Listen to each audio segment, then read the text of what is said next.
Ça y est, le Canada est officiellement en campagne électorale. Le deuxième mandat de Justin Trudeau comme premier ministre aura donc duré un peu moins de 2 ans. Mais disons qu'avec les distractions de la dernière année et demie, ça se pourrait que la politique fédérale n'ait pas été votre plus grande priorité. Je vous présente donc un petit portrait express de la situation sur le fil de départ de cette campagne électorale fédérale. D'abord, un petit retour en arrière, au 21 octobre 2019, la dernière soirée électorale. Le Parti libéral de Justin Trudeau a remporté l'élection, mais c'était très serré. Le parti a même perdu au chapitre du vote populaire en récoltant seulement 33,12 des voix contre 34,34 pour les conservateurs d'Andrew Scheer. Malgré tout, les libéraux ont pu récolter 157 des 338 sièges à la Chambre des communes, notamment parce que les votes en leur faveur étaient mieux répartis à travers le pays.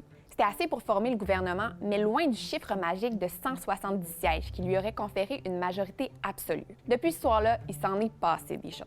D'abord, les conservateurs ont élu l'Ontarien Erin O'Toole pour succéder à Andrew Scheer à la tête de leur parti. Les Verts aussi ont une nouvelle chef. Elle s'appelle Annamie Paul, mais elle l'a pas eu facile depuis la course à la chefferie à cause de tensions internes au sein du Parti vert. Il y a eu des députés exclus des caucus conservateurs et libéral, il y a eu des élections partielles, il y a même eu une députée transfuge. Si bien qu'avec tout ça, au moment de la dissolution de la Chambre, on comptait 155 députés du Parti libéral, 119 députés du Parti conservateur, 32 députés du Bloc québécois, 24 députés du Nouveau Parti démocratique, 2 députés du Parti vert et 5 députés indépendants. Vous avez peut-être remarqué qu'on arrive juste à un total de 337 sièges. Ça, c'est parce qu'il y a un siège vacant depuis la démission le 20 mai dernier de la députée conservatrice Dianne Finlay. Tout ça, ça nous amène à cette élection-ci. En déclenchant une élection anticipée, Justin Trudeau fait le pari que son parti est en assez bonne posture pour non seulement obtenir un nouveau mandat, mais peut-être cette fois-ci un mandat majoritaire. Mais il reste quand même plusieurs inconnus, à commencer par le taux de participation. Après une année et demie de pandémie et alors qu'une 4e vague de contamination se profile dans certaines parties du pays,